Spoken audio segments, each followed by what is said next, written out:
Cerita pun berlanjut, kini Ji-hyuk sudah berada di rumah. Ji-won menjadi kekasih siaga yang siap merawat Ji-hyuk selama masa pemulihan. Karena kesalahpahaman sebelumnya, kini mereka berdua sepakat untuk tak merahasiakan apapun dan saling meminta maaf satu sama lain. Ji-won lalu menceritakan kalau suami Bu Yang berselingkuh dan nasibnya telah diambil oleh Bu Yang. Karena pernikahan Min-hwan tak mengakhiri semua, Ji-won kini masih mencari-cari mengapa nasibnya kini teralih ke Bu Yang. Dan dia pun di sana lalu meminta Ji-hyuk untuk terus menemaninya dan tetap berada di sisinya.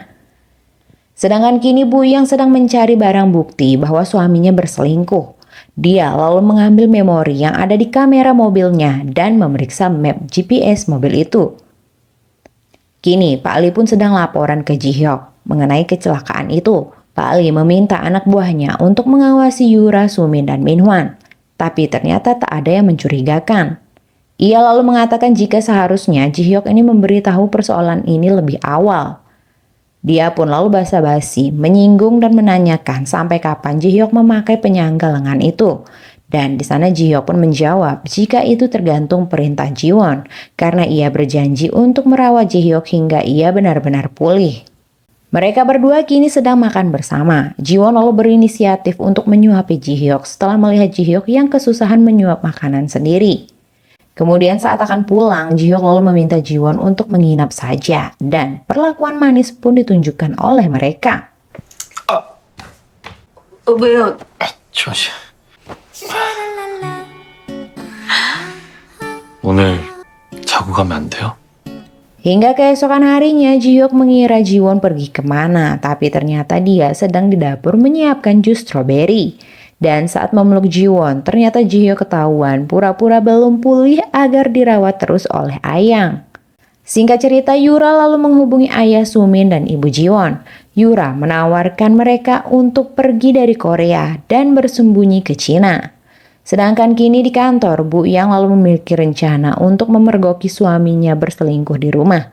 Karena setelah memeriksa black box di mobilnya, Bu Yang yakin jika suaminya ini benar-benar berselingkuh dan dia juga mengatakan jika dirinya sengaja merusak kunci pintu rumahnya agar mempermudah dirinya untuk memergoki mereka. Kejadian itu ternyata sama persis seperti Kang Ji-won di tahun 2023. Mereka sekarang membawa polisi untuk menangkap basah perselingkuhan itu. Saat masuk, Ji-won melihat sepatu merah itu dan suami Bu Yang menjatuhkan permen yang ternyata kejadian itu sama persis seperti Ji-won. 어머! 당신들 뭐예요?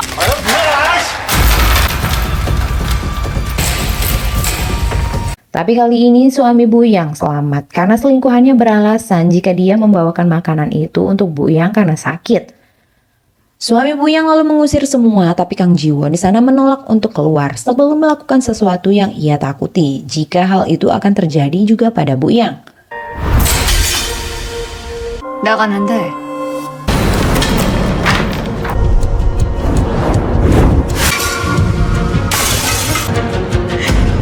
우리 언니 건드리면 가만 안 둬. Tak lama polisi lalu datang dan karena tak tahan, Bu Yang lalu berteriak dan mengatakan semua bukti perselingkuhan yang dia tahu. Di mana ternyata suaminya juga menginginkan Bu Yang segera meninggal agar mendapat asuransi. Dan karena terpojokkan, dia lalu mendorong Bu Yang, tapi syukurnya meja itu sudah dihancurkan oleh Ji-won.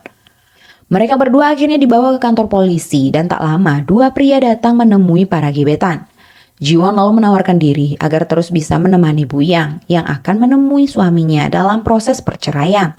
Tapi tiba-tiba Pak Lee lalu datang dan menawarkan diri jika dirinya saja yang akan menemani Bu Yang.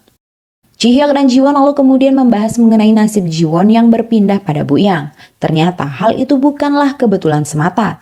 Apakah yang menyebabkan itu semua? Sepatu merah, pintu yang rusak, diselingkuhi dengan orang terdekat, dan asuransi. Hal itu sangat sama persis.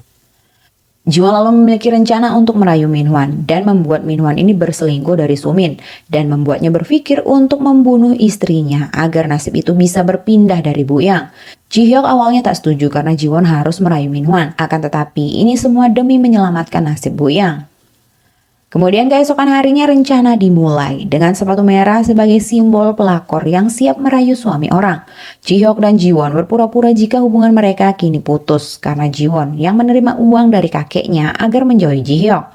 Hal itu pun membuat Minhwan berpikir jika itu sangat masuk akal jika Jiwon mengincar kekayaan Jihyuk saja. Rayuan Jiwon dimulai. Ia lalu mendekati Minhwan kembali dan mengajaknya untuk minum bersama. 왜 이런 걸 혼자 하고 있어? 이따가 한잔 할래? Di kafe, Jiwon lalu menceritakan jika kakek Jihyuk memberikannya uang dan real estate senilai 80 miliar won untuknya jika dirinya menjauhi Jihyuk. Dan Minhwan pun percaya dengan semua itu. Terlihat Minhwan beberapa kali mengabaikan telepon dari Sumin dan tampaknya ia juga berusaha untuk terus mendekati Jiwon. Sedangkan di lain tempat Sumin diam-diam bertemu dengan Pak Kim. Dia mulai merayu Pak Kim lagi dengan kata-kata manis dan centilnya. Pak Kim lalu berusaha tak tergoda pada Sumin. Dia lalu mengatakan jika penampilan Sumin kini berubah setelah menikah. Dan dia juga memperingati Sumin kalau Jiwon kini tambah cantik. Apalagi dia masih satu kantor dengan Minhwan. Dan bisa saja cinta lama itu bersemi kembali.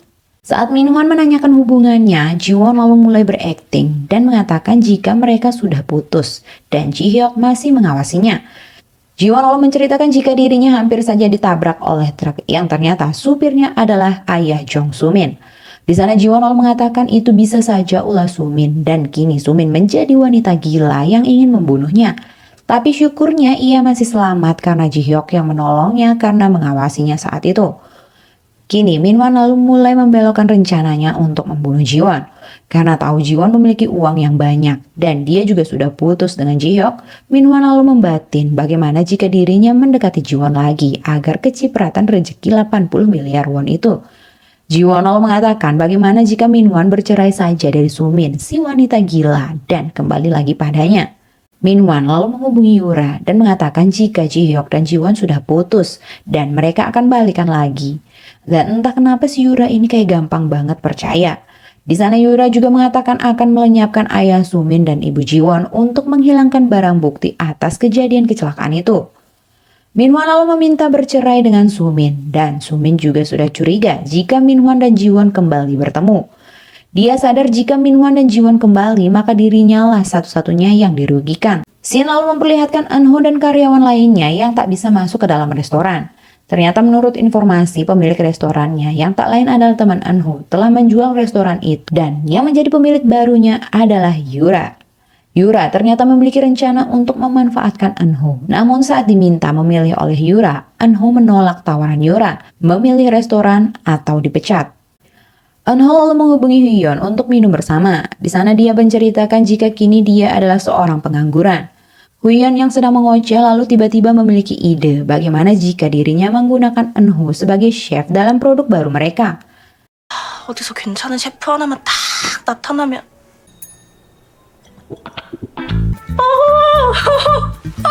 Saat bertemu Jiwon di kantor, Eunho lalu menceritakan jika Yura meminta bantuan padanya. Namun Eunho menolak dan belum mengetahui apa tujuan Yura meminta bantuan. Dia pun lalu meminta Jiwon untuk merahasiakan hal ini pada Huyeon.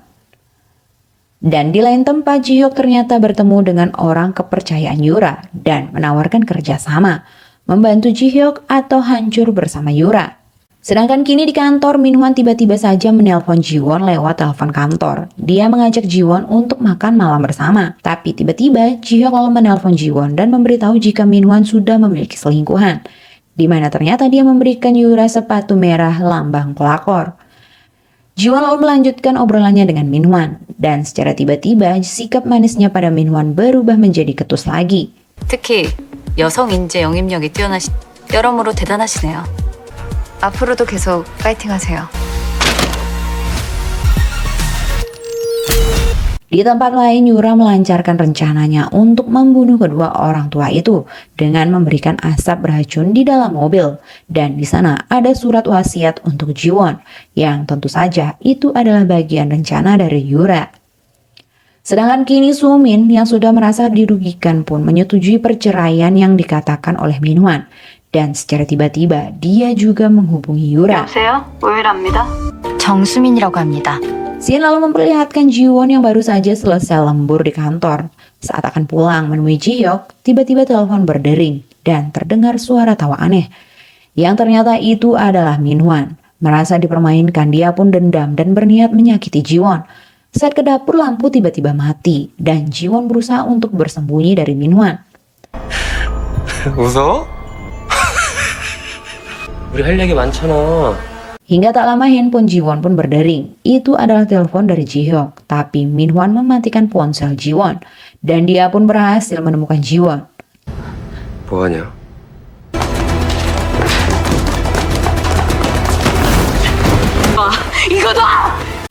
Saat mengatakan ingin kembali kepada Jiwon, Jiwon lalu menjawab bahwa dia tahu jika Minhwan berniat untuk membunuhnya.